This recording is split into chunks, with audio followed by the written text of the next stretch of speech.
Subscribe to our YouTube channel and don't forget to press the bell icon to get all the latest updates.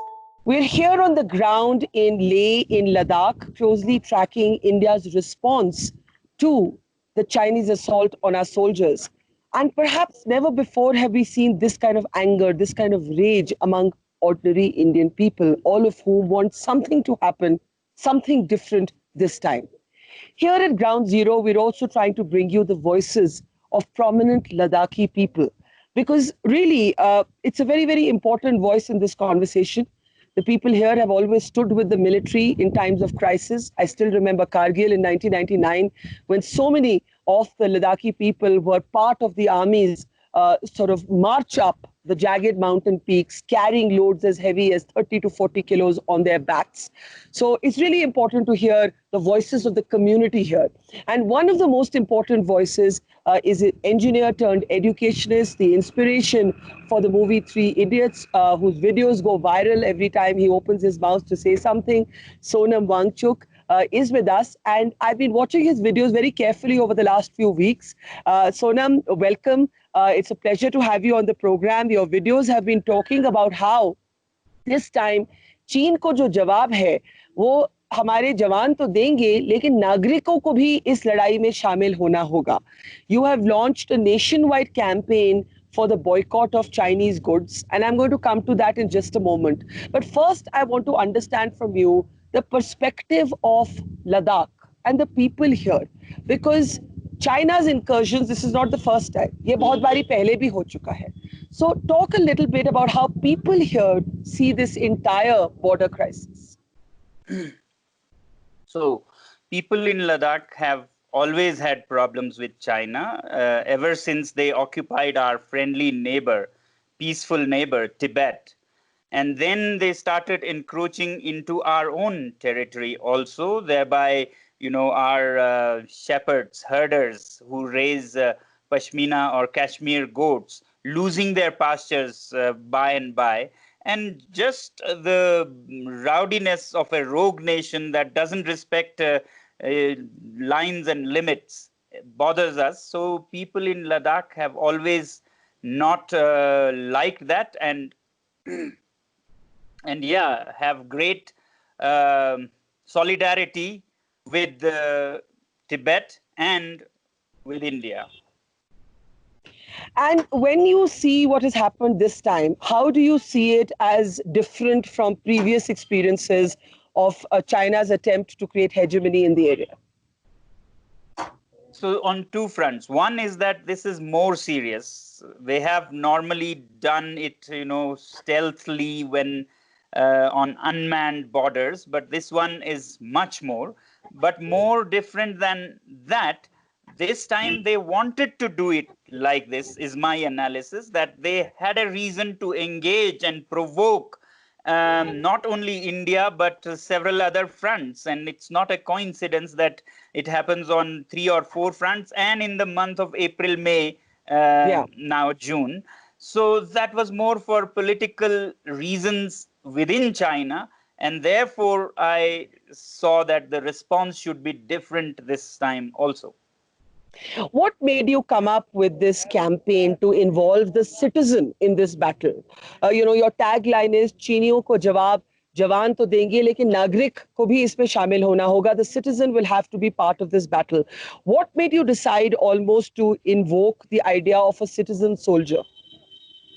So this was brewing in my mind for 2-3 years, but those times it was neither as serious nor did it make such strategic sense as this time. This time I'm convinced that even if we don't engage them as much at the border, the citizens' response will be much more effective because they're doing it to cover up their economic disaster. And if we only deal with them militarily, we'll be playing into their trap. Whereas if we hit them where it hurts by using our wallets, then their economic challenges further aggravate, and the angry, frustrated population has reasons to be even more frustrated.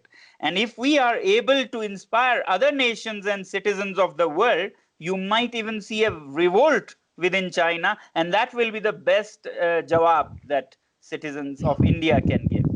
So let's talk about the specifics of how citizens of India can respond with their wallet, right? In a way, what's happened is that the Chinese have infiltrated Indian markets to such an extent that a lot of Indians don't even know when they're using a Chinese good. For example, all of our mobile phones. If you asked a lot of Indians, they've just bought a phone. They don't know that it's a Chinese manufacturer, right? Even on festivals like Diwali, you go out to buy, icons of gods, and you'll suddenly find cheaper plastic sort of icons that have been made by the Chinese manufacturers. So the seepage of the Chinese in the Indian market is so entrenched. How do we start changing that?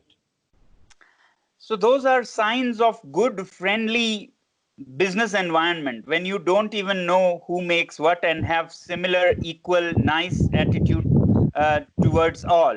But now things have changed. We have seen how China has hidden intentions. Even when they make cheap goods, they make with evil intentions and evil ways. For example, it's mainly to dump and kill the Indian market and then monopolize it. And the reasons why they make it cheap is not just that we are incompetent, they are competent. Partly that too, and we should take care of that, but much more that they don't care about labor rights, they don't care about environmental issues, they plunder all that is inside just for the Communist Party to survive. They would plunder anything as if there is no tomorrow for their own children. Similarly, they manipulate currencies, they subsidize artificially to bring it so low that Indian manufacturers are, put out of business. So all these reasons we should understand. And now to answer your question, this is just the beginning. Very soon, we unfortunately will develop our senses to every time we buy to find out, we were living in very friendly circumstances. Very soon, people will develop this question of who makes this. And very soon, I'm sure there'll be many individuals and agencies and news companies who will put websites, if not apps, to guide consumers what comes where, and maybe government can make it mandatory. If not, governmentally ban goods coming from there, they'll make it mandatory for it to be displayed. What percentage of it was made in China, made in China or country of origin, and maybe the percentage. I'm not sure. But that's how I think we'll soon develop our senses. We'll adapt to these realities. But Sonam, so many of our critical products also come from China. For example, pharmaceuticals, right? Now, we're at the time of the coronavirus pandemic, which also has a China factor. And I know I was talking to some drug manufacturers, and a lot of the bulk drug imports also come from China. So this is a moment for India to have to move to first being self-reliant in manufacturing. Otherwise, how do we start boycotting Chinese goods when critical goods like antibiotics are dependent on imports from China?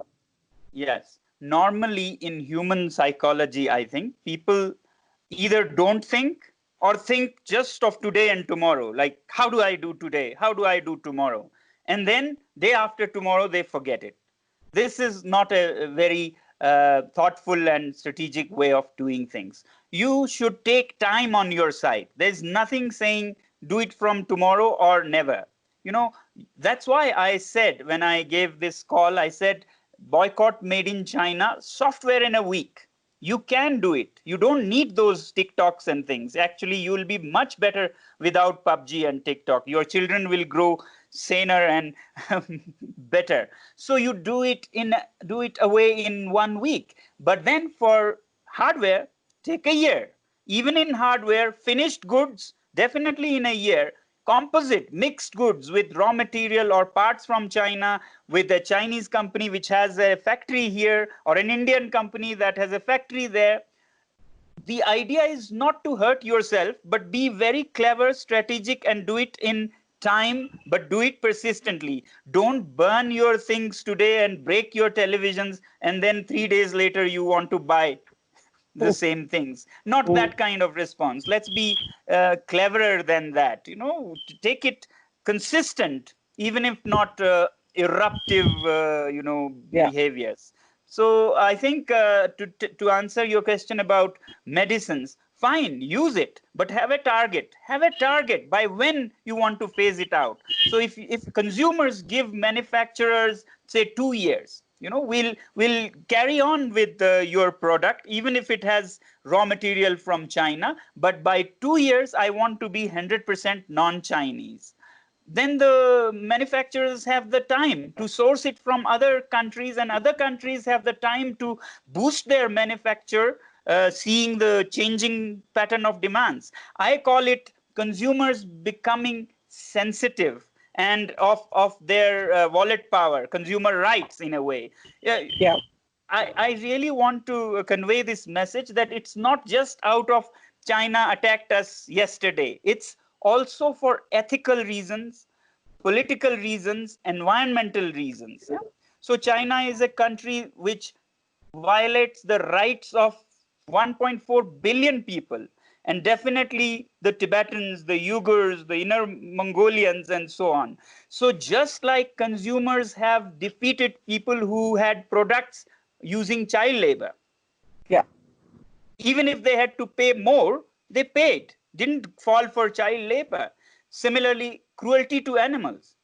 You can buy things cheaper if you disregard these things, but you don't. Similarly, I mean, if you can care about cruelty to animals and children, how about the people of China? Are they not human beings? Their rights. So it's ethically wrong to sponsor a regime that exploits its own people. We have great sympathies with the people of China who are as much victims, actually more. Imagine they have to live in that country. So this should be with a vision of empathy and compassion for all of them, and do the right uh, for those reasons also, not just because it's 2 rupees cheaper or more expensive and things like that.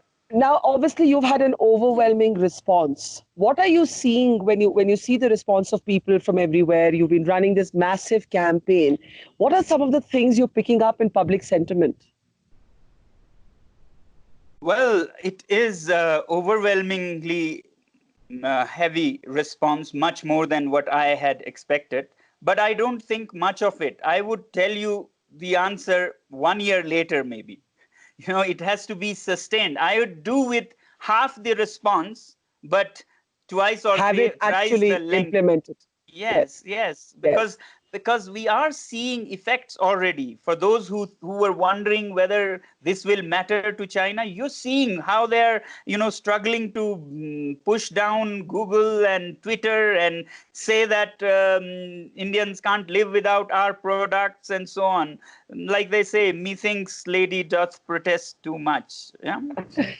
Okay, let me ask you a last question. One of the expectations, is that this time, this border crisis will reset the relationship between India and China, and also teach us that maybe just because no bullet was fired for 40 years does not mean that China's intentions were not insidious. Whether it was on Tibet, whether it was the infiltration of our markets, whether it's the patronage of terror groups out of Pakistan. Uh, are you worried that once this crisis passes, we will go back to normal as we were before with China, much more benign in many ways than we are with Pakistan, where there's actively a violent conflict at our borders? What is your hope? What should shift after this moment? Yes. So with countries like Pakistan, we should have all the friendly, gestures and initiatives. They are a democratic country also. They may have problems, but with China, we should redouble it. Not only should we continue, because it is a regime that's all about itself. It's not even about its people. It's not representative of its people. It exploits its people. So not only should we on our individual basis, do away with goods from there and so on. We should ally and align with other countries of the world to declare China a rogue country. They are not the countries that will deal normally and equally with each other. They are a different, like I say, in the group of peace-loving sheep, that if you think of the world as, this is a wolf in sheep's clothing, so they should be treated like that. No country can match cheap Chinese goods as long as they continue all the exploitative things that goes behind. So if we don't declare it a rogue state and deal it like that, they'll use these means and capture the whole world. And Yeah. we have to act before it's too late. And it should not be alone, not alone as a citizen, not alone as one single country like India. It should ally with other countries, and together in the global community, we should isolate China. Thank you, Sonam. For all our viewers who are watching this, if you are thinking of boycotting Chinese goods but do not know where to start, how to start, if you're confused, Sonam Wangchuk is making the important point. It doesn't have to happen in 24 hours, but you can make a start today. You can make a start with small things. As he said, software in a week, maybe hardware in a year, maybe drugs in 2 years. But this is a moment for all of us to take seriously. Sonam, such a pleasure talking to you. Thank you so much. Please do follow Sonam on all his social media platforms to see what he's doing to involve the citizen in the response to this crisis with China and China's assault on our soldiers. Thank you, Sonam. Thank you very much.